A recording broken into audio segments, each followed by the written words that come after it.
Assalamualaikum warahmatullahi wabarakatuh. Innal hamdalillah nahmaduhu wa nasta'inuhu wa nastaghfiruhu wa natubu ilaih. Asyhadu an la ilaha illallah wa asyhadu anna Muhammadan abduhu wa rasuluh. Allahumma salli ala Muhammad wa ala ali Muhammad, amma ba'd. Ayyuhal mu'minun rahimakumullah, usikum wa iyaya nafsi bitaqwallah. Faqad fazal muttaqun, haitsu qala ta'ala ya ayyuhalladzina amanu taqullaha haqqa tuqatih wa la tamutunna illa wa antum muslimun. Ya ayyuhalladzina amanu taqullaha wa qulu qawlan sadida yuslih lakum a'malakum wa yaghfir lakum dhunubakum wa man yuti'illaha wa rasulahu faqad faza fawzan 'azima. Muslimin muslimat rahimakumullah.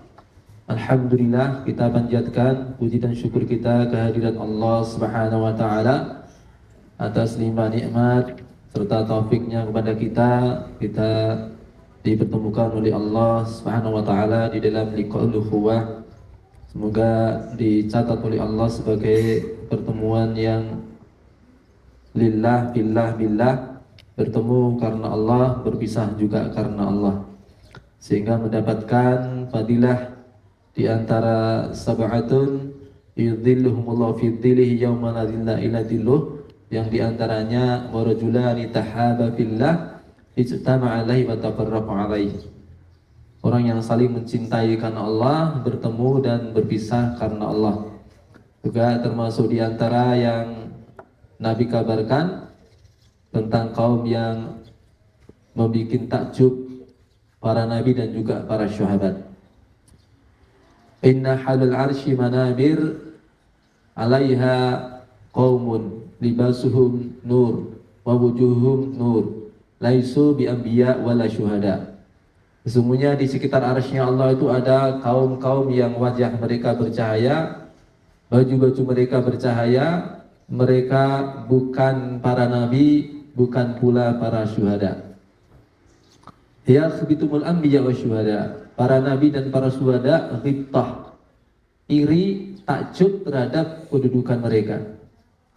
Orang-orang yang tidak masuk dalam kategori para nabi, bukan pula para syuhada, tetapi memiliki kedudukan yang begitu mulia. Para sahabat kemudian bertanya, sifhum lana ya Rasulullah, sifati karakter mereka kepada kami ya Rasulullah. Beliau menjawab, hum al-mutahabbuna fillah wal mutajalisuna fillah wal mutazawiruna fillah. Mereka adalah orang-orang yang saling mencintai karena Allah, bermajelis, duduk, berkumpul karena Allah, dan mereka saling mengunjungi juga karena Allah. Semoga kita termasuk di dalam golongan tersebut dan di dalam golongannya orang-orang yang soleh, sebagaimana kitab yang kita pelajari Riyadhus Shalihin. Mudah-mudahan benar-benar ini adalah menjadi tamannya orang-orang yang soleh. Bapak Ibu yang memuliakan Allah Subhanahu wa taala, pada duha ini kita akan lanjutkan masih pada bab sabar. Kita bersabar dengan bab ini karena banyak sisi kehidupan di dalam kehidupan yang kita alami ini, selalu setiap detiknya bahkan itu butuh kesabaran, karena seluruh lini kebaikan membutuhkan kesabaran. Makanya tanpa kesabaran seseorang tidak bisa menjalankan konsekuensi iman. As-sabru bimanzilatil iman karra'si bimanzilatil jasad. Apa yang dikatakan oleh Amirul Mukminin Ali bin Abi Thalib radhiyallahu anhu, beliau mengatakan kedudukan sabar bagi iman itu seperti kedudukan kepala bagi jasad. Sebagaimana kita dapati, nggak ada yang hidup, manusia yang hidup tanpa kepala. Kalau yang lain sakit masih mungkin, tapi kalau sudah tidak punya kepala maka tidak bakal bisa hidup. Karena kesabaran itu memang meliputi sekali kehidupan. Karenanya pula kelak ketika seseorang masuk jannah, sambutan untuk mereka dari para malaikat adalah salamun alaikum bima sabartum. Selamat kepada kalian karena kalian telah bersabar. Hadis yang ke 49 yang kita bahas kali ini, hadis 49 dari yang disebut oleh Imam Nawawi dalam kitabnya Riyadhus Shalihin, bab sabar.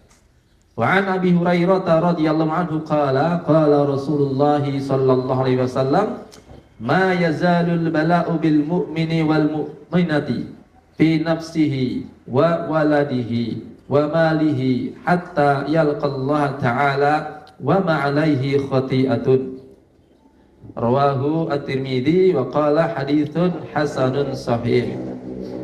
Dan dari Abu Hurairah radhiyallahu anhu berkata, Rasulullah sallallahu alaihi wasallam bersabda, ma yazalul bala, senantiasa bala, ujian itu menimpa seorang mukmin dan mukminah, fi nafsihi, baik terkait dengan dirinya sendiri, wa waladihi, yang terkait dengan anaknya, wa malihi, terkait dengan hartanya, hatta yalqallahu ta'ala, hingga ia berjumpa dengan Allah Ta'ala, wa ma'alai khati'atun, sedangkan dia sudah tidak punya lagi kesalahan.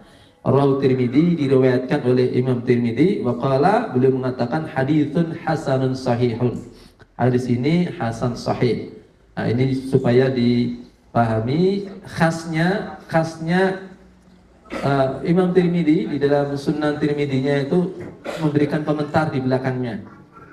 Jadi kalau kita membaca hadis, misalnya hadis riwayat Bukhari, hadis riwayat Muslim, itu beliau tidak memberi komentar di belakangnya karena itu sudah dipilih yang menurut persyaratan beliau berdua sahih, ya. Jadi kalau sudah ada di hadis riwayat atau mungkin sahih Bukhari, tidak usah nanya sahih atau tidak, itu sudah otomatis sahih, ya, menurut Imam Bukhari. Kemudian kalau itu hadis riwayat Muslim juga seperti itu, ya, karena beliau hanya menyantumkan yang sesuai dengan persyaratan sahih menurut beliau Imam Muslim. Jadi kalau HR Muslim udah jangan cari lagi, itu sudah pasti sahih, ya. Kalau benar itu sumbernya dari hadis Muslim.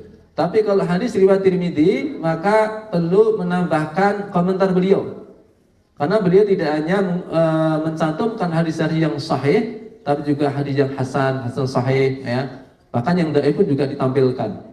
Nah, apa perlunya? Ya supaya kita tahu kalau nanti ada tersebar itu, oh itu dhaif, itu tidak sahih dan sebagainya. Beliau menambahkan biasanya dengan kata-kata waqala Abu Isa. Abu Isa berkata, ada hadisun sahih, ini hadis sahih, ada hadisun hasan sahih, ini hadis hasan sahih. Nah, itu sesekali nanti panjenengan buka kitab-kitab hadis, ya. Al-Quran alhamdulillah sudah sering dibuka, ya. Sebagai penuntut ilmu, ya setidaknya tahu wujudnya. Pernah buka belum atau sudah pernah lihat wujudnya Sahih Bukhari belum? Yang edisi asli Sahih Bukhari pernah lihat wujudnya belum? Sahih Muslim, Bukhari Muslim belum, apalagi yang lain, ya. Sunan Tirmidzi, Sunan Nasa'i, Sunan Abu Dawud, dan yang lain-lain itu punya karakter sendiri-sendiri, ya. Termasuk dalam hal bab-babnya, kemudian juga dalam memberikan takkibnya ataupun ada keterangan di belakangnya. Seperti khasnya Imam Tirmidzi biasanya menggunakan kalimat ini, waqala Abu Isa. Abu Isa mengatakan, kemudian beliau memberikan komentar tentang hadis tersebut. Nah, makanya di sini juga dicantumkan oleh Imam Nawawi, hadza haditsun hasan sahih. Haditsun hasan sahih. Hadisnya hasan sahih. Baik. Hadis ini diriwayatkan oleh Abu Hurairah radhiyallahu anhu, ya. Abu Hurairah radhiyallahu anhu ini sudah dari hadis pertama sampai 49 ini sudah berkali-kali, puluhan kali kita sebutkan, ya. Saya kira semua juga sudah hafal nama Abu Hurairah. Siapa nama aslinya? Siapa nama aslinya Abu Hurairah? Abdurrahman bin Sakhar, bukan Abdurrahman bin Auf, ya, itu nama lain lagi, ya. Abdurrahman bin Sakhr. Ya. Kunyahnya adalah Abu Hurairah. Ini kunyah bukan diambil dari nama anak. Karena kunyah itu bisa diambil dari beberapa kemungkinan. Bisa menggunakan nama anak laki-laki, ya. Contohnya siapa? Contoh kunyah dengan menggunakan nama anak laki-laki. Abu Umar Abdillah. Ya paling nggak contoh sahabat lah, bukan sahabat antum ya, atau sahabat Tina ya. Siapa nama sahabat yang kunyahnya pakai nama anak laki-laki? Ayo, satu aja. Syukur 2, 3. Siapa? Kalau Ibnu Abbas kunyahnya siapa? Ini tak pilihkan yang mudah. Ya. Ini bapak sama anaknya namanya sama. Siapa? Abdul Abbas. Ya. Jadi Ibnu Abbas itu Abdullah bin Abbas kunyahnya adalah Abdul Abbas. Abdullah bin Mas'ud Abu Abdurrahman. Nah, itu menggunakan nama anak laki-laki. Kunyah juga boleh menggunakan nama anak perempuan. Bisa ngasih contoh? Apa? Kita bangel. Mau siji dasar jadi separuh aja lah, apa? Siapa? Siapa misalnya? Tamim Ad-Dari. Siapa kunyahnya? Abu Ruqayyah. Ya, pakai kunyah Abu Ruqayyah Tamim Ad-Dari. Nah, itu menggunakan nama anak perempuan. Kononnya Umar Ibn Khattab anak kunyahnya adalah Abu Hafs, ya. Itu yang dimaksud adalah Hafsah. Walaupun ada pendapat lain, beliau pernah punya anak namanya Hafs, kemudian meninggal, kemudian punya anak perempuan Hafsah, dan beliau menggunakan kunyah Abu Hafs. Ya. Walaupun beliau punya anak-anak yang lain seperti Abdullah, itu Abdullah bin Umar dikenal bahkan ranking kedua dalam banyaknya periwayatan hadis ulama di kalangan para sahabat dan sangat detail dalam mengikuti Rasulullah. Tapi kunyahnya yang masyhur dari Umar bin Khattab memang udah kadung Abu Hafs. Ya, apalagi kalau dia dimaksud Hafsah, dia adalah istri dari Rasulullah Sallallahu Alaihi Wasallam. Ya. Meskipun beliau juga punya nama anak yang lain, Abdurrahman, tapi kunyah beliau yang dikenal bukan Abu Abdurrahman. Bahkan punya nama anak Abdurrahman itu 3 orang. Anaknya Umar bin Khattab itu yang namanya Abdurrahman 3 orang. Abdurrahman siapa? Ya, Abdurrahman Umar itu aja. Abdurrahman bin Umar itu ada 3 anak. Nah, sehingga orang mengenalinya ya Abdurrahman gede, Abdurrahman sedengan, Abdurrahman cilik gitu ya. Anaknya 3 itu Abdurrahman. Ini dokter kali juga ada namanya. 1, 2, 3 gitu ya. Baik. Wassalamualaikum. Ada pula kunyah menggunakan nama keponakan karena dia tidak memiliki anak. Contohnya siapa? Aisyah radhiyallahu anha, beliau menggunakan nama kunyah Ummu. Ini di hadis arba'in, hadis yang ketiga. Ya, hadis yang ketiga. Hanya udah hafal arba'in semua ya. Siapa namanya? Ya, biar ada kalimat an Ummil Mukminin Ummi Abdillah Aisyah radhiyallahu anha. Beliau menggunakan kunyah Ummu Abdillah. Ya, beliau tidak memiliki anak, maka dia mengatakan kepada Rasulullah, ya Rasulullah, teman-teman saya punya kunyah, maka berilah kunyah untuk saya. Maka beliau mengatakan iktani bi Abdillah, bi ibnik Abdillah. Hendaklah kamu menggunakan kunyah dengan anakmu, maksudnya keponakanmu yang bernama Abdullah. Abdullah yang dimaksud adalah Abdullah bin Zubair. Abdullah bin Zubair itu ibunya adalah apa? Asma bintu Abu Bakar, kakaknya Aisyah. Nah, sehingga Aisyah menggunakan kunyah dari nama keponakannya. Ya, ada pula yang bukan siapa-siapanya, bahkan belum punya anak juga boleh menggunakan kunyah. Seperti sapaan Nabi kepada anak kecil yang dia ini anaknya Abu Talha dan Ummu Sulaim. Ketika piaraan burungnya itu mati, maka beliau kemudian menghiburnya dengan kalimat ya Aba Umair, ma fa'ala Nughair. Jadi panggilannya Abu Umair. Ya. Umair itu adalah Umar kecil. Ya, Umar kecil namanya Umair. Ya. Jadi kalau punya anak gede Umar, nanti kalau punya adik namanya Yusron. Al-istim tasgirnya itu Umair, Umar, Umair, Hasan, Husain, ya. Fadil, Mudail, itu namanya isim tasgir, ya. Jadi diusahakan jangan kebalik. Kalau nanti rencana dan berharap misalnya punya anak laki-laki lebih dari satu gitu ya, ngasih anak pertama jangan Husain, ya. Ya yang gede dulu Hasan, ya, nanti baru apa Husain. Ya, punya anak pertama jangan Umair dulu, ya Umar dulu, ya. Jadi apa sehingga nanti ada besar kecilnya itu bisa pas, ya, supaya orang nggak kebalik, ya. Jangan sampai asalnya luwih cilik bangane Husain, gitu ya. Baik. Kemudian ada pula kunyah itu menggunakan nama-nama atau dengan mana sahib, pemilik, ya, pemilik, ya. Jadi misalnya ada orang yang dikenal sebagai pengusaha roti misalnya, mungkin aja dia dipanggil dengan Abu Khubes, gitu ya. Pemilik roti, bukan bapaknya roti, bukan, ya. Ya. Nah, nanti apa? Dia punya ternak apa, gitu ya. Nah, Abu Hurairah itu dengan menggunakan ini maknanya adalah sahib, sahabat ataupun pemilik. Abu Hurairah adalah isim tasghir dari Hirrah. Nah, Hirrah itu kucing, Hurairah kucing kecil.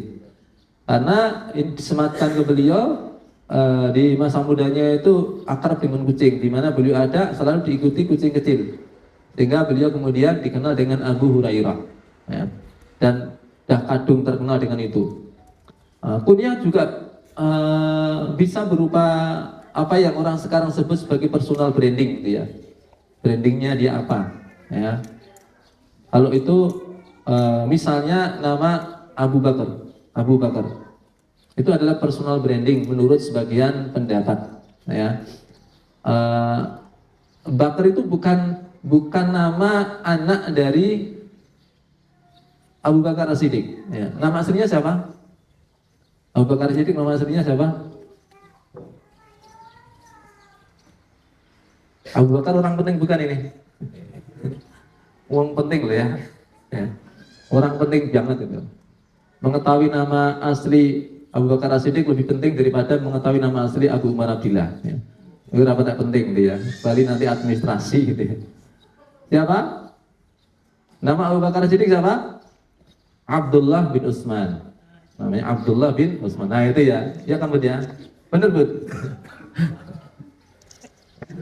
Nah, kenapa dipanggil dengan Abu Bakar? Ada yang mengatakan makna Bakar di sini adalah Bikr, yakni maksudnya adalah Aisyah, ya. Karena Aisyah adalah satu-satunya istri Rasulullah yang dinikahi dalam keadaan masih bikr, masih perawan, sehingga beliau disebut dengan Abu Bakar. Tapi ini dinilai lemah juga karena panggilan Abu Bakar itu sudah disematkan ke beliau sebelum Aisyah dinikahi oleh Rasulullah, ya. Pendapat lain mengatakan Abu Bakar yakni libukurihi, karena dia ini orangnya selalu rajin datang awal atau melakukan kebaikan itu paling awal. Jadi dari bibitnya sebelum Islam datang pun Abu Bakar itu kalau ada urusan kebaikan memang dia dikenal paling awal, ya. Saking sering awal terus maka panggilannya Abu Bakar, ya. Maka nanti jangan antum nyari yang sebaliknya, ya. Telat terus, ya. Sholat jamaah gedebuk-gedebuk, ya. Wis genah kae, ya. Nah, di lain waktu gedebuk-gedebuk, wah wis mesti kae gitu, ya. Ngaji ya ngono. Nanti panggilannya Abu Masbuk, ya. Jadi personal branding itu namanya. Ya, kalau contoh yang nggak baik ya di Quran juga ada, ya, Abu Lahab. Kenapa dikatakan Abu Lahab? Karena saya lana rongza talahab. Abu Jahal. Kenapa dikatakan Abu Jahal? Karena dia dedekannya jahiliyah. Itu namanya personal branding, ya. Nah, ini sekedar apa ini pengetahuan tentang penggunaan kata abu, umu, supaya nanti kita juga tidak salah pakai gitu ya. Ya, tidak salah juga memberikan gelaran dan sebagainya. Baik. Jadi Abu Hurairah ini seperti yang pernah saya sampaikan, sahabat yang paling banyak riwayat hadisnya, dikenal dengan Sahibul Uluf, sahabat yang memiliki ribuan hadis, sebanyak 5.374 hadis diriwayatkan oleh Abu Hurairah radhiyallahu anhu, dan beliau yang paling banyak, ya, ranking pertama di kalangan para sahabat. Nah, ini juga di antara keberkahan doa Rasulullah, sekaligus kecerdasan beliau, kepekaannya terhadap peluang-peluang kebaikan, menggambarkan cita-cita besarnya. Pada saat 3 sahabat berada di Masjid Nabawi, Nabi ketika itu masuk, keluar dari rumahnya, masuk ke Masjid Nabawi. Ketika itu mendapati 3 orang sahabat yang mereka bermunajat kepada Allah di luar waktu sholat. Nabi kemudian berikan tawaran pada 3 sahabat ini dengan tawaran mengaminkan setiap doa mereka. Maka masing-masing pun berdoa. Ya. Sahabat pertama doanya banyak banget gitu ya, cita-cita dunia akhirat, mumpung diamin Rasulullah, maka ketika itu mereka semangat berdoa, masing-masing juga diamin Rasulullah.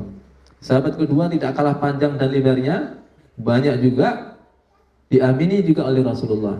Giliran yang ketiga Abu Hurairah, doanya ternyata paling pendek dibandingkan dengan 2 sahabat sebelumnya. Doanya cuma 2 saja, nggak ada lebih. Doa pertama, Allahumma inni as'aluka bima sa'ala sahibai. Ya Allah, aku mohon kepadamu dengan permohonan yang dimohonkan oleh 2 orang sahabatku. Ya. Rasa doa-doa, ini itu kabeh. Ya. Yang pertama panjang lebar, semua saya sukai Allah. Ya. Kabulkan juga untuk saya. Yang kedua pun juga begitu, kabulkan untuk saya juga.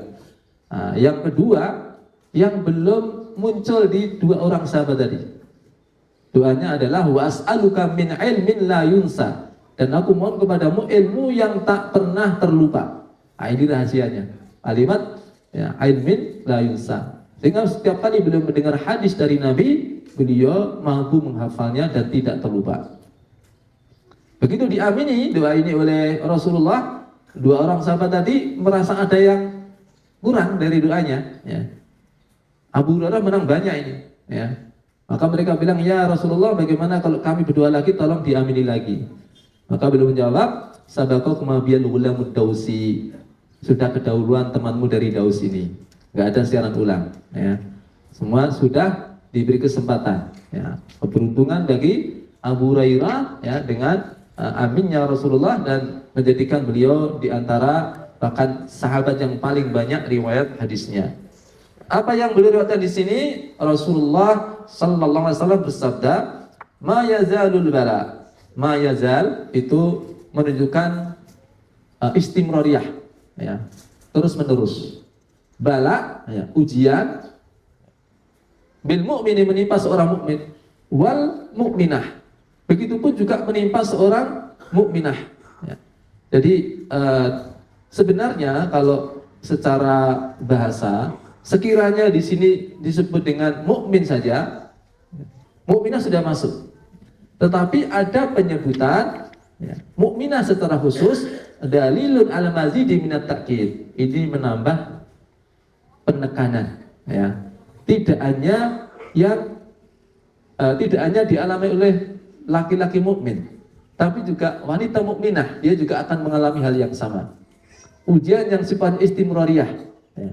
Istimrariyah itu terus menerus. Ujian berupa apa itu? Fi nafsihi, yang terkait dengan dirinya. Ya, dia sakit, dia tidak enak badan, dia ya lagi kesulitan ekonomi, dia lagi dipisui orang, gitu ya. Dia lagi jadi topik perbincangan orang, ya. Dia lagi nggak enak sama orang, disakiti dengan lisannya dan sebagainya. Itu terkait dengan dirinya. Ya. Kemudian juga wawaladihi, dan juga yang terkait dengan anaknya. Ya. Seseorang dianggap diuji ketika meskipun itu yang merasakan anaknya sakit, itu ujian bagi apa? Seorang mukmin. Anaknya sakit, anaknya juga lagi gak enak badan, anaknya juga lagi alami masalah, mungkin dibully orang atau hal-hal yang terkait dengannya, sampai pada tataran kehilangan, ya. Nah, itu ujian seseorang yang terkait dengan anaknya. Kemudian juga yang terkait dengan wamalihi, ya, terkait dengan apa? Hartanya. Jadi hartanya turun naik, ya. Mungkin kebunnya suatu kali pas nggak berbuah, ya. Pas berbuah harganya jatuh karena lagi ada impor besar-besaran misalnya. Ya, yaitu di rekodoyo menungso, tapi itu juga bagian dari apa? Ujian, ya. Nah, sampai dia berjumpa dengan Allah. Tapi saya ingin sampaikan di sini supaya nanti kita tidak terjebak kepada satu kegagalpahaman, ya, atau malah menjadikan seseorang takut menjadi orang beriman. Ya. Wah, nek ngono, nek dadi wong iman iki entuk musibah terus, ya. Apa ya rasa iman wae. Nah, jangan-jangan begitu. Maka dipahami bahwa sebenarnya apa yang menimpa orang mukmin ini adalah sesuatu yang pasti juga menimpa orang-orang kafir. Kabeh wong ngalami gini nih, gak ada yang tidak ngalamin. Gak ada orang yang tidak pernah mendapatkan pisuan paling enggak, ya. Gak ada orang yang tidak pernah sakit, ya. Semua sama merasakannya, ya. Semua sama merasakan, termasuk kehilangan, ya, yang dicintai, ya. Itu hanya soal waktu, semua akan merasakannya. Suami akan kehilangan istri, istri kehilangan suami di dunia, ya. Itu semua mengalami. Anak kehilangan orang tua, itu juga hampir semua mengalami, atau sebaliknya, ya, jelas duluan mana, ya. Yang yang lebih akhir itu yang kehilangan. Nah, semua baik mukmin kafir semua mengalami hal yang sama, sesuatu yang tidak disukai. Justru ketika ini disebut oleh Allah, oleh Rasulullah sebagai bala ini, ya, sebagai kabar gembira, ya, bahwa apa yang dialami oleh orang-orang beriman itu sebenarnya sama dengan apa yang dialami oleh orang-orang yang tidak beriman. Bedanya apa? Orang beriman itu dapat pahala, orang-orang kafir enggak, ya. Makanya ketika Allah memberikan satu pelipur lara bagi orang-orang yang beriman, apa yang Allah firmankan, wala tahinu fi ibtigha'il qaum in takunu ta'lamuna fa innahum ya'lamuna kama ta'lamun, ya. Jika kamu merasakan sakit, maka ketahuilah bahwa mereka pun orang-orang kafir juga merasakan sakit juga, ya. Jadi kalau soal yang dirasakan sekali lagi sama, ya. Pernah sakit, pernah tidak enak, pernah macam-macam terkait dengan hartanya, pernah bangkrut dan sebagainya. Itu bukan masalah mukmin kafir. Cuman bagi orang beriman itu ada bonusnya, itu ada artinya, ya. Kalau apa yang Allah firmankan, ya, wa tarzuna minallahi ma la yarzun. Bedanya kamu orang-orang beriman ada pengharapan di sisi Allah. Apa-apa yang orang-orang kafir tidak punya pengharapan, ya. Makanya ketika kita dapat musibah, apa? Setelah mengatakan inna lillahi wa inna ilaihi raji'un, apa kalimatnya? Allahumma ajirni fi musibati fakhlif li khairan minha, ya. Jadi ada pengharapan pada Allah, ada pahala, ya, ganti yang lebih baik. Apa-apa yang orang-orang kafir tidak punya harapan itu, ya. Mereka tidak punya harapan itu. Ya, kalau orang kafir tidak percaya sama Allah, orang ateis itu kan tidak ada kata semoga, ya. Nah, semoga karo sopo kan tidak jelas itu. Kalau kita orang-orang beriman, segala hal bisa disemogakan, ya. Segala hal bisa disemogakan. Apapun yang terjadi selalu ada pelipur lara, ya. Karena Allah berikan yang lebih baik, ya. Allah berikan ganti kepadanya yang lebih baik, ya. Bisa jadi di dunia dan di akhirat, bisa jadi juga di akhirat saja. Itu bagi orang yang beriman. Nah, makanya ujian yang dialami oleh orang-orang beriman itu, ya, semuanya memang mengalaminya, ya. Walanabluwannakum bisyai'in minal khaufi wal ju'i wa naqsi minal amwali wal anfusi wat thamarat wa basyiris sabirin, ya. Walanabluwannakum di sini menggunakan lam takkid dan ada nun taukid juga sebagai penegasan. Dan ada yang mengatakan aslinya itu ada kalimat sumpahnya, cuman tersembunyi. Nah, akan kalimatnya wallahi lanabluwannakum, ya. Demi Allah benar-benar akan aku uji kalian. Walanabluwannakum bisyai'in minal khauf, ada sedikit rasa takut, ya. Wal ju' ada sedikit rasa lapar, ya. Baik ujian yang memang itu merupakan bentuk yang harus disabari dalam menjalankan ketaatan seperti puasa, itu juga ujian, ataupun yang sifatnya kauniyah, orang itu tidak mendapatkan sesuatu untuk dimakan suatu kali, ya, sehingga dia lapar, ya. Atau berupa kemiskinan, ya, wal amwali wal anfusi wat thamarat, berupa ataupun juga jiwa, kekurangan jiwa itu ya. Ada yang memaknai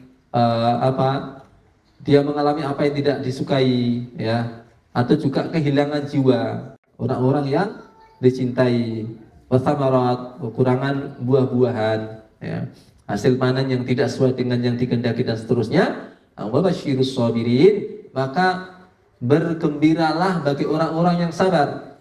Coba kalau kita perhatikan tadi kalimat yang Allah firmankan, rasa takut itu dialami oleh orang beriman saja atau yang lain juga mengalami? Semua mengalami, ya. Rasa lapar itu apakah hanya dialami oleh orang beriman saja atau juga orang-orang tidak beriman? Ada orang tidak beriman juga mengalami. Walanabluwannakum bisyai'in minal khaufi wal ju'i wa naqsi minal amwali wal anfusi wat thamarat. Yang miskin itu apakah hanya orang beriman saja? Ada enggak selain beriman orang-orang kafir yang miskin? Ada juga. Ya. Hanya saja Allah memberikan kabar gembira bagi orang beriman. Wa basyirus sabirin. Beruntung orang-orang yang sabar. Apa itu? Alladzina idza asabatuhum musibah qalu inna lillahi wa inna ilaihi raji'un. Ya. Ulaika alaihim salawatu mir rabbihim wa rahmah wa ulaika humul muhtadun. Maka berdasarkan ayat ini, seorang ulama tabi'in namanya Syurah al-Qadhi, beliau menjadi qadhi karena keadilannya, karena kepandiannya, kecerdikannya, menjadi qadhi 60 tahun, ya, sejak di masa Umar Ibn Khattab sampai 60 tahun kemudian.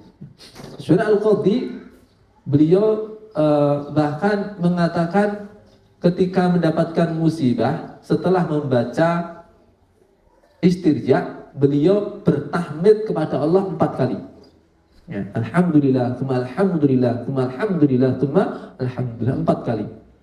Beliau ditanya, apa makna dari tahmid 4 hal itu? Tahmid yang pertama alhamdulillah, beliau katakan, saya bertahmid kepada Allah karena Allah memberikan taufik kepada saya ketika dapat musibah untuk berzikir kepada Allah, bisa membaca kalimat istirja, ya. Karena ada orang yang dikasih musibah yang disebut jenenge penghuni bonbin misalnya, ada kan? Atau piaraan tetangganya, ya. Ada juga. Nah, ketika diberi taufik untuk membaca inna lillahi wa inna ilaihi raji'un, dia bersyukur, alhamdulillah. Yang kedua, alhamdulillah karena Allah memberikan karunia kepadanya kesabaran, di mana orang yang sabar itu mendapat karunia dari Allah 3 hal yang masing-masing lebih baik daripada dunia dan seisinya. Yang dimaksud ayat tadi, ya, alladzina idza asabatuhum musibah qalu inna lillahi wa inna ilaihi raji'un. Ulaika alaihim shalawatum mir rabbihim wa rahmah wa ulaika humul muhtadun. 3 hal, ya. Mereka itulah orang-orang yang mendapatkan salawat dari Allah. Salawat kalau untuk Rasulullah itu doa, ya. Sholawat kalau dari Allah itu maknanya adalah pertolongan, perlindungan. Ya. Nah, pertolongan Allah, sholawat dari Allah itu lebih baik daripada dunia dan seisinya. Warahmah, mereka orang yang mendapat rahmat. Rahmat dari Allah itu lebih baik daripada dunia dan seisinya. Wa ulaika humul muhtadun, dan mereka orang-orang yang mendapat hidayah. Hidayah dari Allah itu lebih baik daripada dunia dan seisinya. Itu kenapa beliau mengucapkan tahmid yang kedua. Ya. Tahmid yang ke apa? 3. Beliau bertahmid yang ketiga karena musibah yang terjadi tidak lebih berat dari itu. Ya. Karena ada orang yang mengalami musibah lebih berat daripada apa yang dialami. Ya, kalau cuma istilahnya terkena luka, ya alhamdulillah cuma luka, gitu ya, nggak sampai diamputasi, gitu ya. Kalau seseorang kehilangan di dompetnya ada, atau di satunya isi 100.000, yang satunya lagi 1 juta, dan 100.000 tadi modalnya, ya, kecopetan diambil yang 100.000, masih bersyukur. Kenapa? Yang hilang itu 100.000-nya, ya, bukan 1 jutanya. 1 jutanya, nah itu entah bobo aneh gitu kan, ya, modalnya itu. Nah, dia masih bersyukur. Ada yang mendapatkan musibah yang lebih besar. Dia bertahmid pada Allah karena musibah tidak lebih besar dari itu. Yang keempat adalah bertahmid kepada Allah karena yang dialami adalah musibah duniawi, yang itu sebentar, ya, dan ringan, bukan musibah agama yang sifatnya sangat berat dan selamanya bisa jadi. Makanya ini beliau mampu bertahmid 4 kali ketika mendapatkan musibah. Pun begitu, kita tidak boleh sekali lagi menantang musibah. Adab sebagai seorang hamba, kita senantiasa berdoa pada Allah, Rabbana la tuakhidna inna sina au akhtana, Rabbana wa la tahmil alaina isran kama hamaltahu 'alal ladina min qablina, Rabbana wa la tuhammilna ma la taqata lana bih. Kita mohon pada Allah untuk supaya tidak diuji dengan apa yang kita tidak mampu untuk menanggungnya. Di hadapan Allah kita ini harus betul-betul memang merasa, dan memang sejatinya kita tuh lemah, gitu ya. Jangan merasa kuat di hadapan Allah, ya. Jangan merasa kuat di hadapan Allah kayak minta ujian, nggak bakal kuat, ya, nggak bakal kuat, ya. Kayaknya kita justru langsung merendah di hadapan Allah, supaya Allah tidak menguji kita apa yang kita tidak kuat untuk menanggungnya. Hei, hadirin yang dimuliakan Allah SWT. Jadi senantiasa bala itu, kalimat ma yazalu itu istimroriyah, terus menerus, ya. Hari ini pilek, besok watuk, besok apalagi nggak enak badan, ya. Awak ayu waras, terus dompetnya suruh terawaras, gitu terus, gitu ya. Pas suki awak sehat, ternyata kehormatannya lagi diganggu sama orang, ya, difitnah sana sini, ya. Ya itu memang istimroriyah, ya. Nek golek waras wiris sehat walafiat, bila serono sesuatu yang mengurangi kenikmatan ataupun tidak ada sama sekali penderitaan, ya di surga, Mas. Ya. Nggak pernah itu kenikmatan pada satu orang itu ngumpul semuanya, itu nggak pernah. Mesti ada sisi kurangnya, ya. Jadi ini yang juga menjadikan kita jangan menaruh hasad iri kepada saudara kita, ya. Karena kita tidak tahu apa yang hilang dari dirinya. Kita cuma lihat dia kaya raya, tapi sebenarnya dia kehilangan sesuatu yang lebih besar dari ketidakmilikan kita terhadap apa yang dia punya, ya. Bisa jadi seperti itu. Makanya itu menjadikan kita kemudian bisa legowo, dan bahkan bisa bergembira apa yang saudara kita itu bergembira dengannya, ya. Maka banyak-banyakin mendoakan saudara kita. Itu di antaranya juga obat mujarab hasad dengki, itu adalah mendoakannya, ya. Sekaligus itu menjadi sarana kita mendapatkan apa yang kita cintai. Kalau kita berdoa kepada Allah belum juga dikabulkan, ya, kita punya cita-cita besar belum juga bisa kita raih, ya mungkin bisa dicoba cara ini yang belum kita lakukan.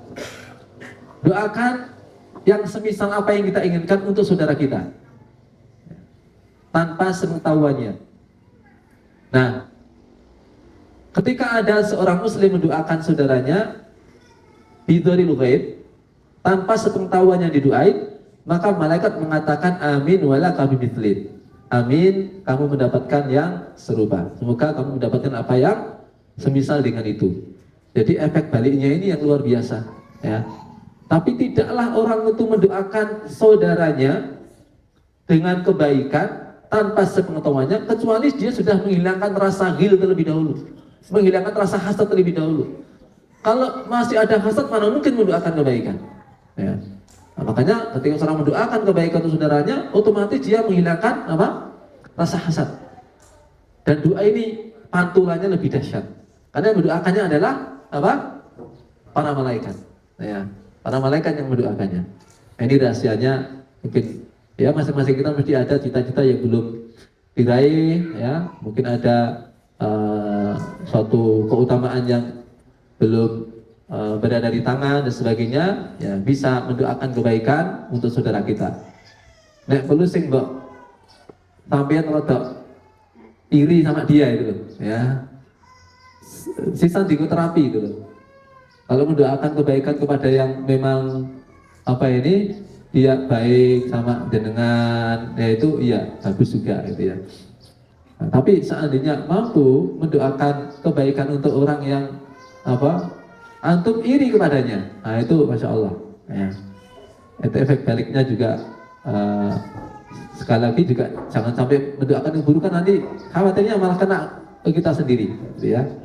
Tetapi malah kena kita sendiri, ya. Baik. Jadi istimroriyah sifatnya ujian itu mengenai seorang mukmin maupun mukminah, ya, baik terkait dengan dirinya, anaknya, hartanya. Sampai ketika dia menghadap Allah sudah tidak lagi memiliki kesalahan, ya. Karena Allah itu hanya menerima yang baik-baik. Innallaha thayyibun la yaqbalu illa thayyiban. Allah Maha baik, tidak menerima kecuali yang baik-baik, ya.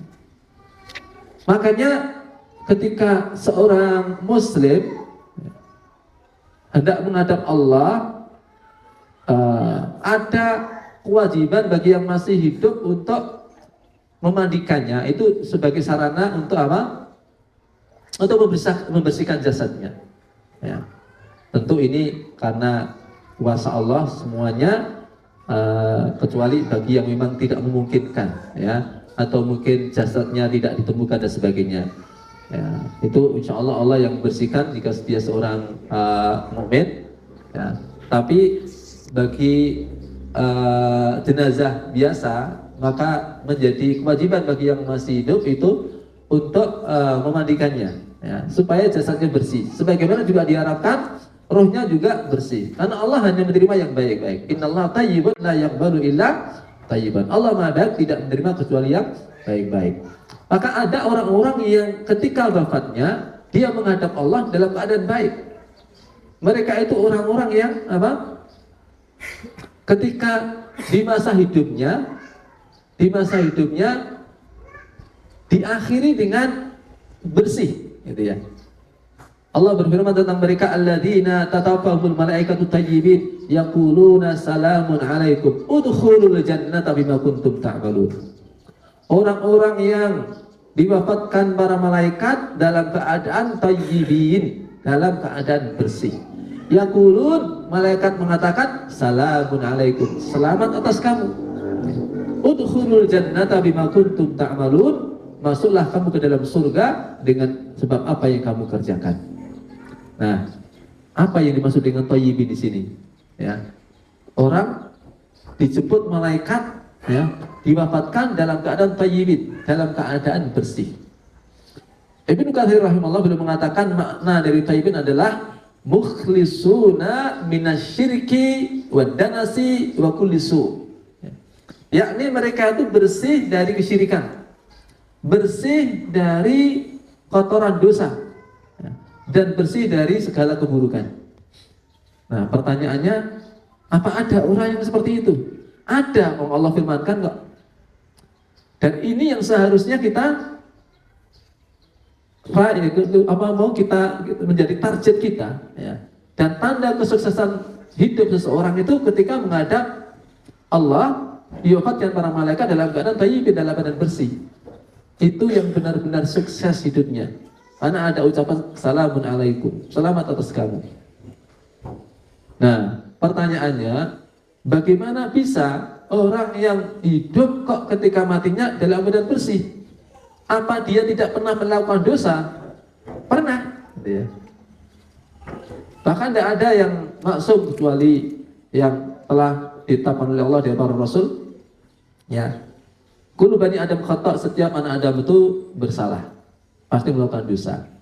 Tetapi ada di antaranya orang-orang yang dia itu meskipun pernah bersalah, meskipun pernah melakukan dosa-dosa dan maksiat, bahkan mungkinnya di antaranya banyak. Tetapi ketika menghadap Allah sudah dalam keadaan bersih. Ya, ketika wafatnya dia sudah bertaubat dari kesyirikan. Ya. Ketika menghadap Allah, dosa-dosanya sudah diampuni. Ya. Dia sudah bersih, ya, dirinya ketika menghadap Allah. Nah, maka menarik seharusnya kita bertanya-tanya, apa yang membuat seseorang itu menghadap Allah dalam keadaan thayyib, dalam keadaan bersih. Ya, selain daripada musibah tadi, ya, musibah itu diantaranya ketika Allah mengendaki kebaikan seorang hamba itu diantaranya dengan ini, ya. Ibnu Qayyim al-Jauziyah beliau memberikan suatu kesimpulan yang sangat bagus, ya, bagi kita yang pernah melakukan dosa, dan masing-masing kita pasti melakukan dosa dan ingin nanti menghadap Allah sudah dalam keadaan bersih, ya. Di dunia tidak perlu lagi dibersihkan di neraka jahanam, ya, sebelum masuk surga. Karena syarat untuk masuk surga harus bersih, harus bersih. Allah hanya menerima yang bersih-bersih saja, supaya nanti di surga tidak ada kotoran lagi. Maka di surga tidak ada kotoran, tidak ada kotoran masuk, tidak ada kotoran keluar. Karena memang tidak ada kotoran, sudah dibersihkan sebelum masuk surga. Beliau mengatakan li ahli dunubi thalathatu anharin idhamin yatatahharuna biha fid dunya fa illam tafi bi tuhrihim tuhharu fi nahril jahim yaumal qiyamah. Bagi orang yang melakukan dosa, tersedia di dunia ini sungai besar untuk mandi yang dengannya dia bisa bersih-bersih diri. Ya. Di dunia ada 3 sungai besar, ya, yang bisa untuk bersih-bersih diri, ya. Fa'ilam tafi, kalau belum cukup, jadi dia keluar dari dunia masih nempel itu kotoran-kotoran dosanya masih ada, ya. Maka sebelum masuk surga dia harus dibersihkan dulu di neraka jahanam, ya. Maka kalau ada ahlul jannah itu masih ada stempelnya, ya, jahanamiyun, mantan penghuni jahanam. Itu ada stempelnya, ya. Orang-orang yang masuk surga tapi setelah masuk neraka ada stempelnya jahanamiyun, ya, mantan penghuni jahanam, ya. Tapi kalau orang sudah bersih mandi di 3 tempat ini, maka dia tidak perlu lagi mandi di sungai yang keempat ini, yang di mana Nahrul Jahim tadi. Apa 3 ini? Beliau mengatakan, ya, Nahrut Taubah an-Nusuh. Pertama adalah sungai taubat nasuha. Maka banyak-banyakin bertaubat kepada Allah dengan taubatan nasuha. Taubatan nasuha itu taubat yang memenuhi persyaratan-persyaratannya, ya. Al-iqla', berhenti. An-nadamu, menyesal, ya. Al-azmu, tekad untuk tidak mengulanginya lagi. Kemudian istighfar kalau hubungannya dengan Allah, menyelesaikan urusannya kalau berhubungan dengan sama makhluk. Itu yang disebut dengan taubatan nasuha. Ya, maka kita perbanyak taubat nasuha. Namun ada di antara hamba-hamba Allah itu yang taubatnya ternyata belum bisa mengcover dosa-dosa yang pernah dikerjakannya. Ya. Mungkin dia taubat dari satu dosa, tapi untuk jenis dosa tertentu dia masih iman-iman, masih sayang, masih berat untuk meninggalkannya. Ya. Maka dia butuh membersih yang lain. butuh pembersih yang lain. Ya, sudah ada alat bersih-bersih berupa taubat nasuha, ya, tapi ternyata belum mengcover semua dosanya. Maka ini bisa ditutup yang kedua, mandi di sungai yang kedua, yang bernama Nahrul Hasanat, ya, sungai-sungai kebaikan yang banyak. Ya. Setiap seseorang melakukan kebaikan, jenisnya apapun itu sudah otomatis menjadi pembersih dari dosa. Sebagaimana yang Allah firmankan, innal hasanati yudhibnas sayyi'at. Sesungguhnya kebaikan-kebaikan itu akan menyingkirkan keburukan-keburukan. Semakin banyak kebaikan yang dilakukan seseorang, maka semakin minggir itu keburukan-keburukan. Sampai misalnya, meskipun orang itu punya dosa, dan mungkin dia belum bersih dosanya itu, tapi kalau misalnya kebaikan yang dilakukan terlampau dan begitu banyak, maka dia dihukum sebagai thayyibin, sebagai orang yang bersih. Ya.